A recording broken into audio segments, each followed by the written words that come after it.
Assalamualaikum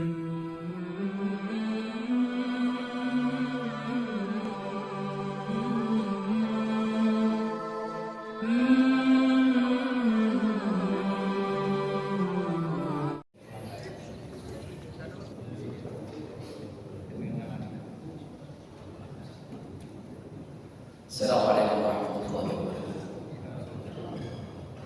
Innal hamdalillah nahmaduhu hamdan katsiran tayyiban mubarakan fihi.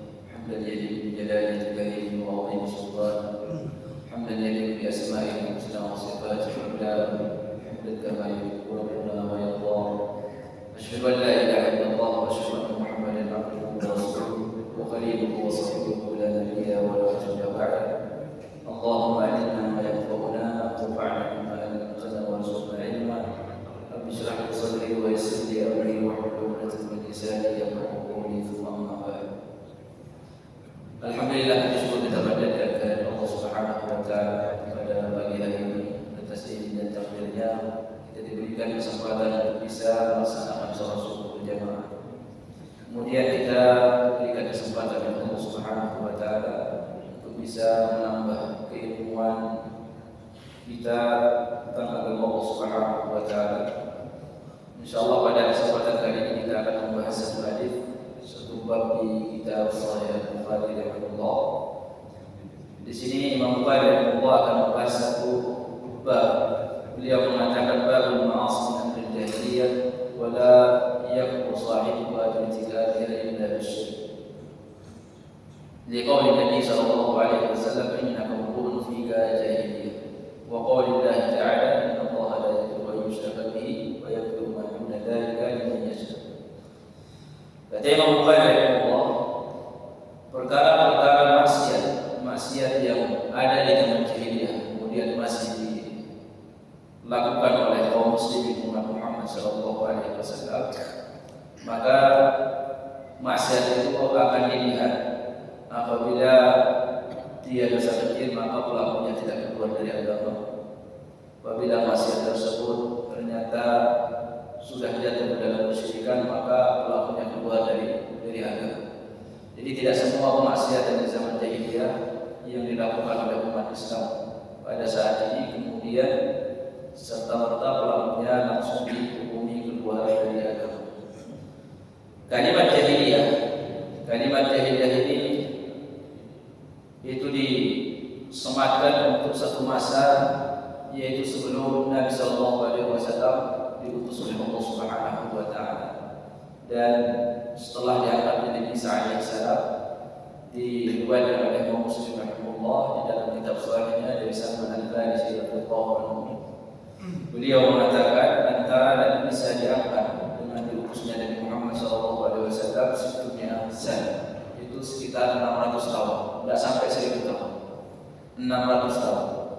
Dengan jarak 600 tahun itu sudah disematkan oleh Allah Subhanahu wa taala oleh Nabi sallallahu alaihi wasallam sebuah masa dengan sebuah sematan atau nama yang tidak pernah ditemukan nama itu di sejarah sebelumnya, yaitu dengan sebutan jahiliyah.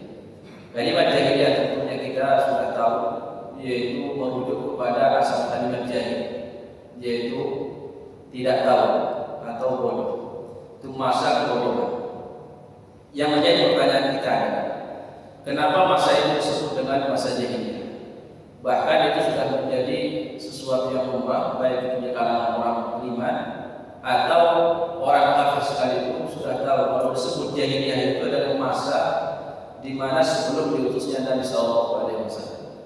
Pertanyaannya adalah apakah di masa itu keilmuan terhadap dunia tentang ilmu dunia itu belum ditemukan? Sebenarnya keilmuan tentang dunia itu luar biasa saja.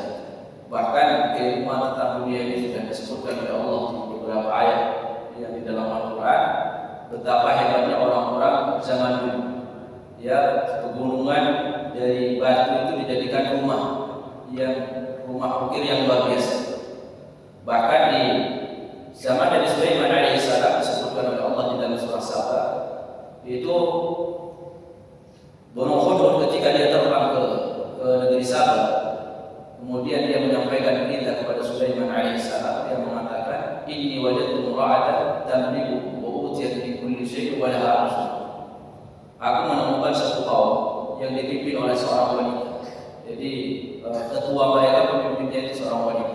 Itu diingkari oleh seekor burung. Jadi yang dia ingkari pertama itu adalah kepemimpinan seorang wanita. Dia mengatakan, aku menemukan sebuah kaum di mana ketua mereka itu pemimpinnya adalah seorang wanita. Kemudian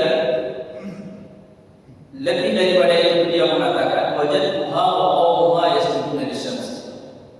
Aku mendapatkan mereka beserta kaumnya, yaitu perempuan itu mereka menyembah matahari. Allah yasjudu lillahi alladhi yukhrijul khab'a fis samawati wal ardh. Mereka tidak mau menyembah kepada Allah.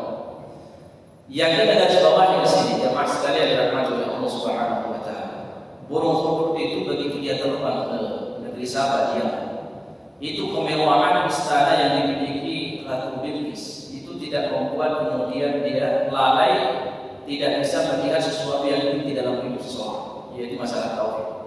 Jadi kemewahan, keindahan istana Ratu Bilqis tidak kemudian membuat dia lupa ada sesuatu yang parah di sana. Di balik kemewahannya, kata beliau, ada sesuatu yang hancur, yaitu masalah tauhid. Yasjuduna lisyamsi min dunillah. Mereka itu bersujud kepada Allah, kepada matahari tanpa mau bersujud kepada Allah Subhanahu wa taala. Nah, ini seekor burung. Seekor burung itu dia tidak terlalaikan dengan sebuah kemewahan dan keindahan serta bangunan yang dimiliki oleh Ratu Bilqis. Tapi yang dia itu adalah masalah tauhid. Ya, mereka megah, mewah, tapi kesyirikan tidak ditemukan tauhid di dalamnya. Dilaporkan oleh Nabi Sulaiman alaihissalam. Maknanya adalah di zaman jahiliyah ini itu keilmuan tentang dunia itu luar biasa, sudah ada. Tapi disematkan masa itu dengan masa jahiliyah, itu masa kebodohan. Kenapa? Karena cahaya wahyu itu tidak ada padanya. Waktunya jaraknya singkat, cuma 600 tahun. Cuma 600 tahun itu sudah merajalela kebodohan, bahkan disematkan masa dengan masa jahiliyah, yaitu masa kebodohan.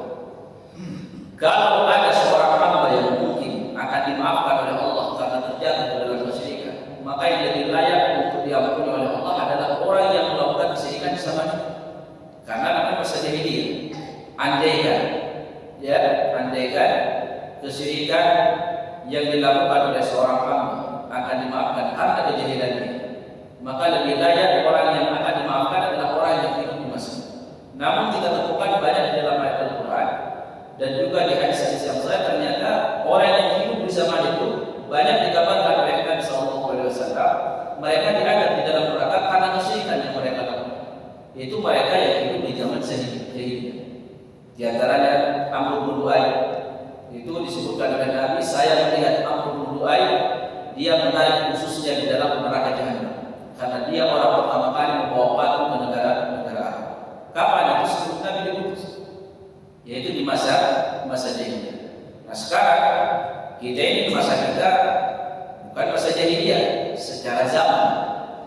Namun para ulama yang Allah menyebutkan masa jahiliyah ini juga terkadang disematkan kepada satu wilayah tertentu. Kalau jahiliyah di zaman sebelum Nabi diutus itu mendunia, ya dunia, karena memang tidak ada nabi di seluruh dunia, tidak ada nabi. Antara diangkatnya Nabi Isa alaihissalam dengan diutusnya Nabi Muhammad SAW, tidak ada satu nabi saat itu di bumi mana, di wilayah mana, sampai diutus Rasulullah SAW di negara disematkan jahiliyah. Kenapa? Karena keilmuan yang mewarnai yang bisa merubah itu identitas seseorang itu adalah ilmu terkait dengan agama Allah Subhanahu wa taala. Kemudian kalau ada wilayah yang juga jauh dari agama Allah Subhanahu wa taala, kata ulama dia disebut jahiliyah. Kemudian kalimat jahiliyah ini juga disematkan kepada individu, orang yang jauh dari agama Allah, kemudian sedikit memahami agama Allah, juga disebut jahil. Kalau dia mau meningkatkan dan merubah keilmuan dan tentang agama Allah, maka dia nanti akan memiliki fase di mana di masa jahiliyah berubah kepada masa keilmuan. Artinya dia berkembang keilmuan. Dan kita ini diperintahkan oleh Allah dalam Al-Quran. Bahkan Allah memuji seorang hamba yang senantiasa berusaha untuk memperbaiki diri, berusaha untuk mensucikan dirinya, tentunya dengan apa? Ilmu agama. Kata Allah Subhanahu wa taala, "Qad aflaha man zakkaha." Sungguh telah beruntung ya orang yang senantiasa berusaha mensucikan jiwanya. Maka jemaah sekalian dirahmati oleh Allah Subhanahu wa taala, ulama-ulama kita zaman dulu berwasiat seperti ini. Hendaklah kamu lari dari kejahilan. Hendaklah kamu lari dari kejahilan, kebodohan terhadap agama ini seperti larinya kamu dari kejaran singa. Ya, kita kalau dikejar singa, maka kita akan berusaha untuk lari menyelamatkan diri. Ulama kita di zaman dulu berwasiat seperti itu kepada kita semua umat Islam untuk apa? Takut dari kejahilan. Kejahilan terhadap agama ini seperti takutnya kita dari kejaran singa. Kita selamatkan diri kita dari sifat kejahilan kepada sifat keilmuan. Bahkan ciri orang yang belajar ilmu agama ikhlas karena Allah itu disebutkan oleh para ulama, orang yang belajar ilmu agama ikhlas karena Allah Subhanahu wa taala, niatnya pertama kali untuk apa? Untuk raf'ul jahli an nafsi, untuk mengangkat sifat kebodohan yang ada pada dirinya. Baru setelah itu dia berdakwah, dia sampaikan kepada orang lain. Yang penting dia angkat kejahilan pada dirinya, kemudian setelah itu dia sampaikan juga ilmu yang dia pelajari kepada orang lain. Di sini Imam Bukhari akan membahas satu permasalahan bab terkait dengan dosa-dosa di zaman jahiliyah. Apabila ada umat Islam yang mengamalkan atau melakukan dosa tersebut, apakah langsung kita mengatakan dia keluar dari agama kita? Maka di sini kita pentingnya mengetahui dari sebuah maksiat. Karena maksiat itu ada urutannya, ada tingkatannya. Maka pentingnya kita belajar supaya kita tahu urutan tentang dosa. Kalau kita mau meninggalkan dosa, maka usahakan tinggalkan dosa yang paling tinggi, yang paling besar. Kalau kita tidak mau meninggalkan semua dosa, kalau mau memilih, pilih yang lebih besar. Bahkan Nabi sallallahu alaihi wasallam di akhir Abdullah bin Amr bin As radhiyallahu anhu, sebagaimana diriwayatkan oleh Imam Muslim rahimahullah, kata Nabi sallallahu alaihi wasallam, "Fata'atil fitnatu fa yuraqu ba'daha." Fitnah itu nanti akan datang menimpa umat Islam sehingga fitnah yang sebelumnya itu akan dianggap kecil. Kata Nabi, jadi fitnah yang akan datang itu akan lebih besar daripada fitnah sebelumnya. Yuraqu ba'daha ba'dan. Fitnah yang membuat rusak agama seorang itu saat ini kalau dibandingkan dengan sebelumnya, itu sebelumnya tidak ada apa-apa. Dulu saat televisi hitam putih muncul, itu anak-anak kita sudah mulai malas untuk ngaji. Orang tua saat itu sudah pening kepalanya, menganggap itu fitnah besar.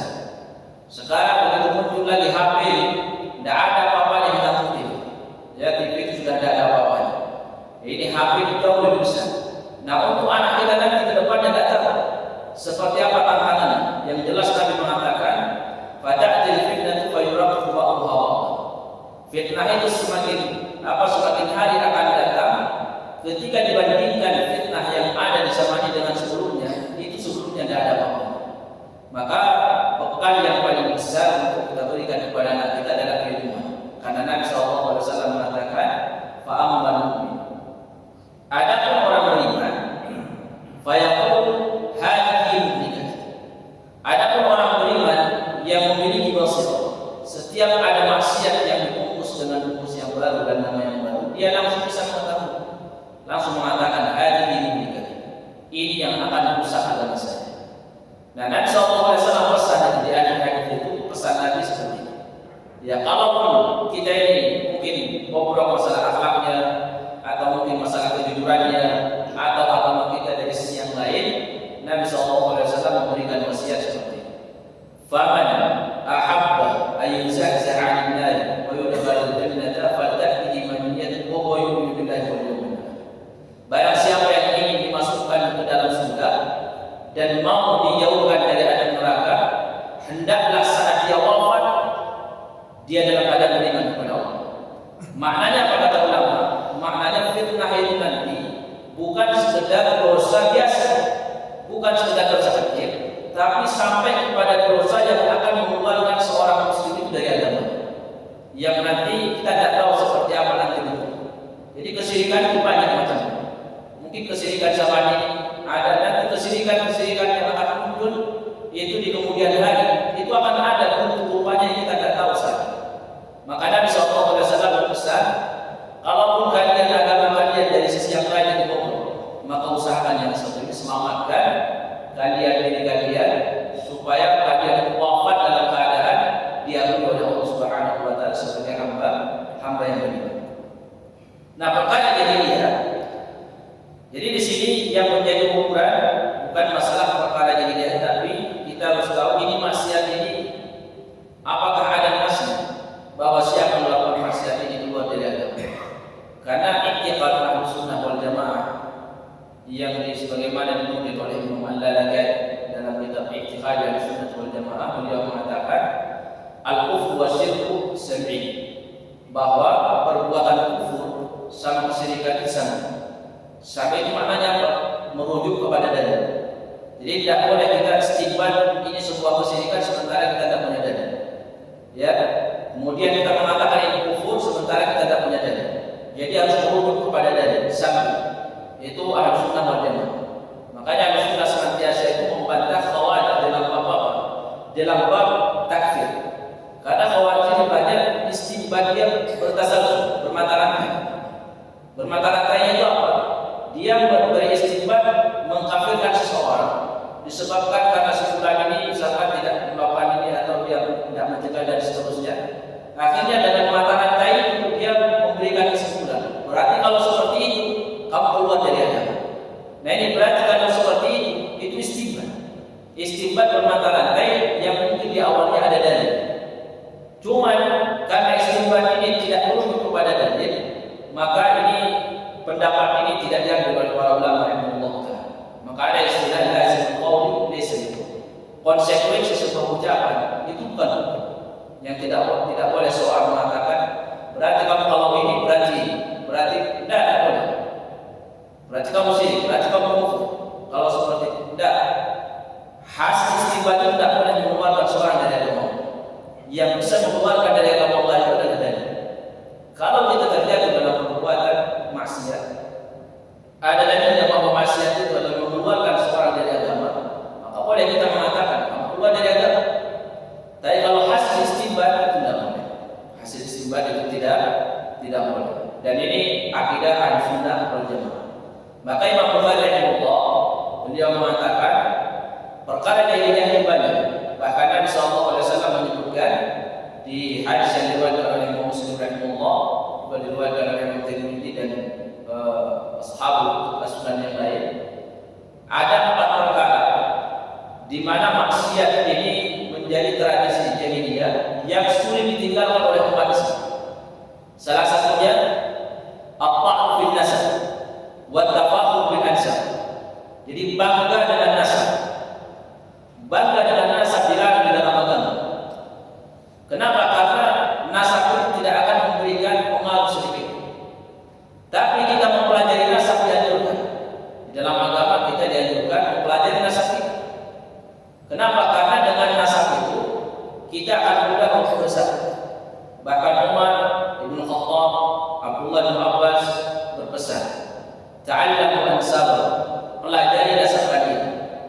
Kenapa kata Umar bin Khattab? Berapa banyak orang itu bersengketa dengan saudaranya ketika dia tahu bahwa dia satu jalur nasab dengan orang tersebut, dia itu mudah mengakur kembali.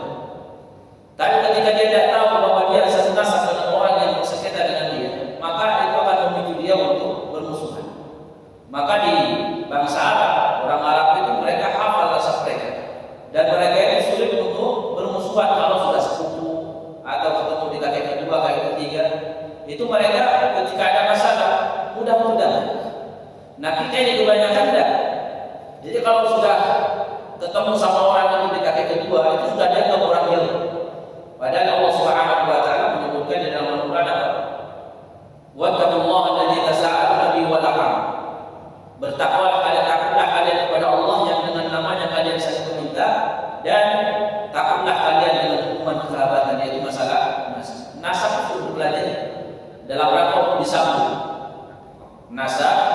boleh itu dianjurkan kita untuk mempelajarinya, tapi dilarang kita tafakur bil ansab. Untuk bangga dengan nasab tidak boleh. Kenapa? Karena Nabi SAW di hadis yang sahih menyebutkan, man batta bihi amaluhu lam yusib bihi nasab. Siapa yang lambat amalannya di dunia, sekalipun dari keturunan bangsawan, tidak akan cepat di atas surganya. Semuanya kembali kepada amal masing-masing. Itu yang pertama, tafakur bil ansab. Ya, ini di masa jahiliyah menjadi tradisi. Orang berbangga-bangga dengan keturunan nasabnya. Kemudian yang kedua, at-ta'nu fil ansab, yaitu mencela nasab. Mencela nasab ini ada dua. Yang mencela secara langsung atau mengingkari nasab seseorang. Jadi mengingkari nasab seseorang itu bagian dari maksiat yang warisannya ini. Bagaimana mengingkari nasab seseorang? Contohnya misalkan kita mengatakan, dikasih tahu sama orang lain, saya ini keturunan sudah Bugis misalnya. Kita mengatakan, oh enggak. Nah itu dosa. Seseorang ketika dia mengingkari nasab seseorang, orang lain, itu di dalam agama termasuk maksiat. Karena kaidah fikihnya, an-nasu mu'tamanun fi ansab, bahwa seseorang itu dipercaya ketika dia menyebutkan nasab, kecuali dalam kondisi tertentu. Misalkan dia mengatakan ada orang meninggal, kemudian dia mengatakan saya bagian dari ahli waris karena saya masih. Nah ini kalau ini perlu dicek karena ada kaitannya sama harta. Dia harus dicek benar dan nasabnya, benar dan dia jadi ahli waris, harus dicek. Tapi kalau sekedar orang mengatakan saya dari suku ini, saya dari suku ini, tidak perlu dicek, tidak perlu dicek. Karena kaidahnya al-insanu atau an-nasu mu'tamanun ala insan. Ketika kamu mengatakan saya dari suku itu, sudah langsung percaya. Kemudian yang kedua, ini at-ta'nu fil nasab, yaitu mencela nasab seseorang. Ini banyak terjadi, bahkan jadi candaan pada ahli maksiat. Contoh misalkan dasar orang Betawi. Kalimat dasar orang Betawi itu hinaan, dan itu at-ta'nu fil nasab, mencela nasab. Itu tidak boleh di dalam agama. Dasar orang Madura misalnya, itu penghinaan, yaitu menghina nasab. Atau dasar suku apa yang dinisbatkan ke suku apa saja, ketika kita mengatakan kepada sebulan dasar, itu berkonotasi dengan, dan itu perbuatan dosa. Dan itu yang disebutkan oleh Nabi SAW, di antara maksiat yang menjadi warisan jahiliyah yang sulit ditinggalkan oleh umatnya, salah satunya adalah yaitu at-ta'nu fil nasab, tradisi mencela nasab. Dan ini banyak tidak disadari oleh kaum muslimin ketika canda, ya, jadikan candaan, ya, dasar Betawi, dasar Jawa, dasar apalah, dasar apa saja. Selama itu ada kaitannya dengan nasab, itu terjatuh dalam perbuatan maksiat, dan itu maksiat warisan ini. Nah di sini Imam Bukhari rahimahullah taala menyebutkan kisah Abu Dzar Al-Ghifari radhiyallahu anhu. Kata Abu Dzar Al-Ghifari dikisahkan oleh muridnya Ma'rur, ya, Ma'rur Ibnu Suwaid. Beliau ini ulama Kufah. Ketika dia datang ke Madinah, dia mendapatkan Abu Dzar itu berada di Rabada. Rabada itu sebuah tempat atau wilayah di luar Madinah, di mana Abu Dzar Al-Ghifari di situ dia bertempat tinggal. Karena beliau ini minta izin sama Nabi SAW sebelum Nabi wafat, ya Rasulullah, saya kalau nanti bangunan saya minta izin ketika nanti di Madinah sudah jadi kota, sudah mewah, saya izin untuk keluar tinggal di luar Madinah. Dan dia diizinkan oleh Nabi SAW. Kenapa dia minta izin? Karena Abu Dzar ini orang yang sungguh luar biasa, dan dia melihat orang hidup bermewah-mewah itu tidak kuat. Makanya ketika dia jadi muadzin di Syam di zamannya Utsman bin Affan, itu sering tengkar sama Muawiyah. Karena kita tahu di Syam itu khilafah saat itu luar biasa mewahnya. Abu Dzar melihat Muawiyah bermewah-mewah, itu turut-turut ke Madinah. Sampai Abu Dzar mengatakan, kemewahan ini akan jadi gaji, akan jadi setrika di kiamat, kamu akan setrika dengan kemewahan itu. Kata Muawiyah, ini yang halal, ini halal saya lakukan. Memang kemewahan tapi dari hasil yang halal. Ini tidak melanggar agama. Kata Abu Dzar, tidak. Segala sesuatu yang melebihi kecukupan kamu, di luar kecukupan kamu, kebutuhan kamu, itu akan jadi setrika. Jadi hampir setiap hari tentara sama Muawiyah. Akhirnya laporan itu sampai kepada Utsman bin Affan di Madinah. Maka Utsman meminta Abu Dhar untuk datang ke Madinah. Akhirnya ditanya oleh Utsman, kenapa kamu tetap terus sama Muawiyah? Ya gimana Muawiyah hidupnya berbiang-biang? Kata Utsman, selama yang lain ada masalah. Tidak. Itu akan dijadikan sebagai kesetrikaan. Kata Utsman, kalau seperti itu kamu tidak bisa hidup sama orang lain. Kamu harus tinggal menyendiri. Ya udah saya minta ini untuk keluar dari Madinah. Makanya dia diizinkan untuk tinggal di Rabadah. Rabadah itu sebuah wilayah di luar Madinah. Banyak sahabat yang bertempat tinggal di situ. Dia mungkin subuh di zaman sahabat itu pada tinggal di situ. Di antara Salam bin Aqwa, ya mereka menyepi. Jadi di zaman itu ada disediakan tempat di zaman Utsman bin Affan namanya Rabadah bagi sahabat-sahabat yang hidupnya zuhud, yang tidak kuat melihat kemewahan. Itu mereka suruh tinggal supaya tenang hati dan tidak mengganggu orang lain, orang yang hidup bermewah-mewah, ya.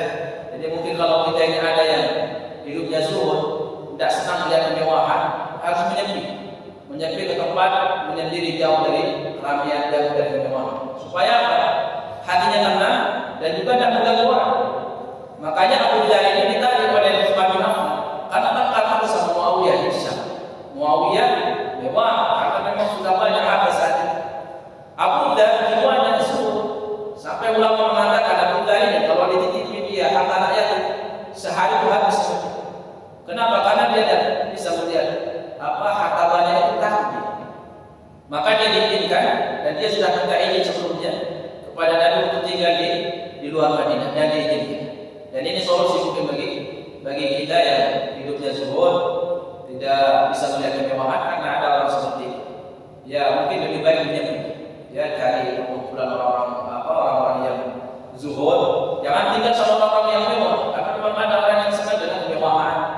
Ya selama itu dari yang halal, ya kumpul sama orang-orang supaya sama-sama tenang. Di mana kita terus, ya antara orang yang zuhud sama orang yang mewah. Lebih baik dia menyepi. Nah Abu Dhar ini dia datang ke Madinah itu ketika sholat Jumat saja. Datang dia sholat Jumat ke Madinah. Kalau sudah selesai Jumat dia pulang ke Rabadah sampai dia wafat. Ketika Abu datang ke Madinah, dia mendapatkan Abu Dhar ini itu ada budaknya menggunakan pakaian yang bagus. Kemudian dia juga pakaian yang bagus sama. Padahal biasanya budak ini biasanya ya pakaiannya sederhana.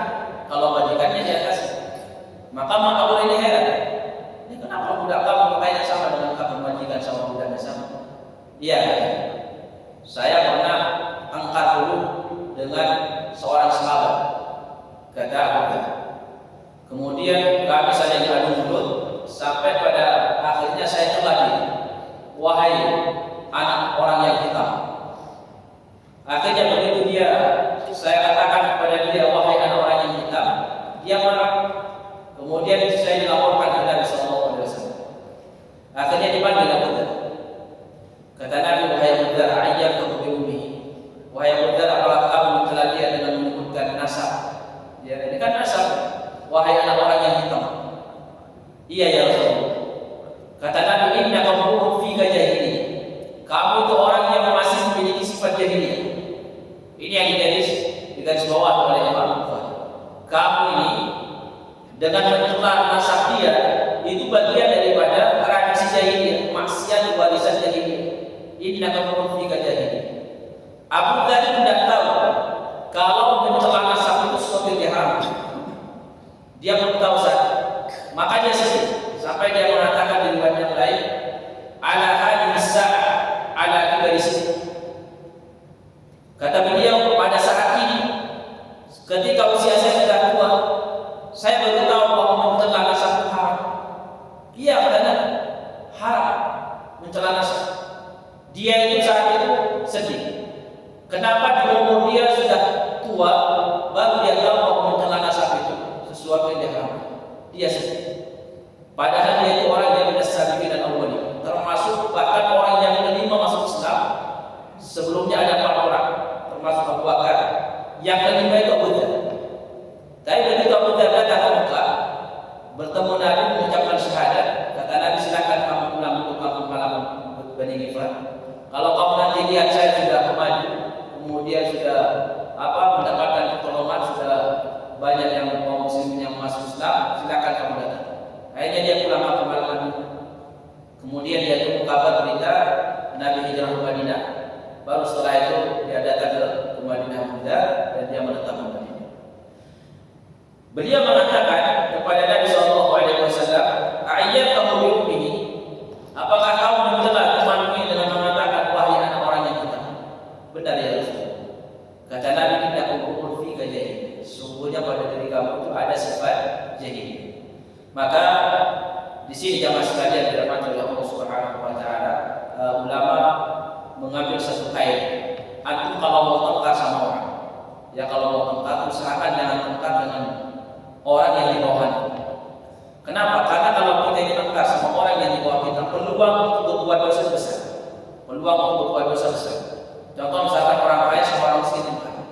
Peluang untuk menghina dia karena dari sisi kemiskinannya besar. Tapi kalau tengkar dengan atasan orang lebih kaya dari anda, itu antum mau mengejek dia, menghina dia, tidak ada celah. Antum ujung-ujungnya sabar dan dia. Begitu juga orang alim sama orang awam misalkan, ada celah untuk menghina dan dia berbuat dosa saat bertengkar. Dan sifat fajir saat kita bertengkar itu adalah sifat orang munafik. Wa idza khasama fajir. Kalau dia bertengkar sama orang lain, fajir. Fajir itu dia merembet di mana-mana. Inti masalah yang membuat dia tengkar itu bukan sekedar itu yang dibahas, tapi merembet di mana-mana. Coba misalkan masalah dia ada bayar hutang, akhirnya merembet ayam hitam, kemudian anak zina lah apa macam-macam, dasar orang miskin dan seterusnya. Padahal masalah hutang, tapi merembet di mana-mana. Ini kata Nabi sifat orang munafik. Idza khasama fajr. Kalau dia tengkar sama orang lain, itu bukan inti yang membuat dia permasalahan dia tengkar, bukan itu yang dibahas, tapi merembet di mana-mana. Maka ulama yang mengatakan, kalau antum tengkar sama orang lain, kemudian dia di bawah antum, itu telah besar antum untuk melakukan kezaliman. Innal insana la yatgha ar-ra'sa. Sungguhnya manusia itu akan mudah berbuat dosa saat dia tengkar sama orang lain dan dia melihat orang itu di bawah dia, entah itu dari segi fisik atau dari segi kedudukan atau dari segi kemewahan dan seterusnya. Maka kalau tengkar sama orang, antum usahakan jangan sampai tengkar sama orang yang di bawah antum. Karena celah untuk berbuat dosa itu akan dosa. Itulah yang terjadi sama Abu Dzar. Ketika dia tengkar dengan seorang muda, coba dia tengkar adu mulut. Karena ini seorang muda, maka dia hina muda ini dari sisi apa? Dari sisi nasab. Dasar anak orang yang hitam. Padahal mungkin masalahnya bukan masalah itu. Tapi karena dia melihat di situ ada celah untuk menjatuhkan lawannya, maka dia gunakan jalan. Maka dia ditegur oleh Nabi Sallallahu Alaihi Wasallam, "Inna kaburun ikan jahil." Ini saudara kalian kata Nabi. Budak-budak ini kata Nabi saudara kalian sama Islam. Dijadikan oleh Allah di bawah kendali kalian, tapi bukan berarti kemudian kalian semua kalian kata Nabi. Maka Rasulullah berpesan, siapa yang punya budak, kata ulama juga yang punya pembantu atau karyawan atau bawahan, maka jangan semena-mena. Kalau masih tugas, kasihlah tugas sesuai kemampuannya. Bahkan kalau mau dikasih tugas kata Nabi, bantu juga dia untuk menyelesaikan tugas. Jangan mentang-mentang kita atasan kemudian diserahkan semua tugas tanpa sedikit pun kita mau membantu. Karena sesungguhnya saudara kita yang ada di bawah kita itu sebenarnya Allah memang jadikan seperti itu untuk kemaslahatan kita. Allah menyebutkan di dalam Al-Quran, wa rafa'na ba'dakum fawqa ba'din darajatin liyattakhidha ba'dukum ba'dan sukhriya. Kami berikan, kata Allah Subhanahu wa taala, sebagian kalian di atas, sebagian kalian di bawah. Supaya apa? Supaya saling membantu. Orang misalkan orang kaya, orang miskin. Kemudian orang yang mau bangun masjid, butuh apa dia? Butuh orang yang jualan apa? Yang jual bahan-bahan bangunan. Kemudian butuh tukang. Nah kalau ini semua kita kaya, siapa yang mau jadi? Siapa yang mau jadi? Siapa yang mau jadi karyawan? Tidak ada. Allah Subhanahu wa taala menjadikan kita tidak kaya semua, tidak sama semua. Supaya apa? Supaya roda kehidupan ini bisa berjalan. Dan Allah bisa membuat kita semua kaya atau membuat semua kita jadi orang hebat, orang tampan, dan orang yang sempurna. Namun Allah Subhanahu wa taala di antara hikmahnya kita tidak disamakan semuanya. Supaya apa? Lihat kita tidak hukum ba'dan sufli. Supaya sebagian kalian itu membutuhkan yang lain. Roda kehidupan itu berjalan. Kalau semua kita kaya, ya, ta'ammalatul hayy, kehidupan ini akan berhenti. Karena kita dibutuh sama orang lain. Maka jamaah sekalian dirahmati oleh Allah Subhanahu wa taala, di dalam hadis ini banyak sekali pesan saat kita berinteraksi dengan orang lain, terkhusus ketika orang itu berada di bawah kita secara jabatan, keilmuan atau apa saja. Dan usahakan jangan sampai kita mengangkat sama orang yang berada di bawah kita, nanti terjadi apa yang terjadi sama Abu Dzar al-Ghifari radhiyallahu anhu. Ketika tengkar sama mudah untuk dia hilang karena posisinya orang merdeka, lawannya itu mudah. Barakallahu fikum. Mungkin waktunya sudah habis. Cuma ada cara saya untuk ada cara. Tapi mungkin ada pertanyaan sebelum kita tutup. Barakallahu fikum.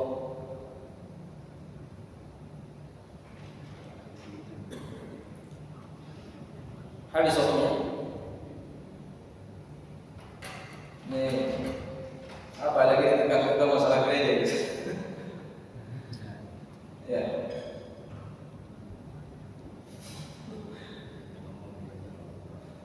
Baik, kalau tidak ada pertanyaan, mungkin akan banyak rangkaian acara hari ini. Semoga Allah Subhanahu wa taala memberikan keberkahan dan kelancaran dari semua rangkaian acara berjalan dengan lancar, dan kita dijaga oleh Allah Subhanahu wa taala dari segala fitnah yang akan merusak agama kita, dan saudara kita juga dijaga dan dikasihi oleh Allah Subhanahu wa taala. Baik jamaah sekalian dirahmati oleh Allah, kalau memang tidak ada pertanyaan untuk memaksimalkan waktu baca selanjutnya, mungkin kita tutup dengan doa kafaratul majlis. Subhanallah wa bihamdihi, asyhadu an la ilaha illa anta, astaghfiruka wa atubu ilaik. Aku ma tasma'un. Assalamualaikum warahmatullahi wabarakatuh.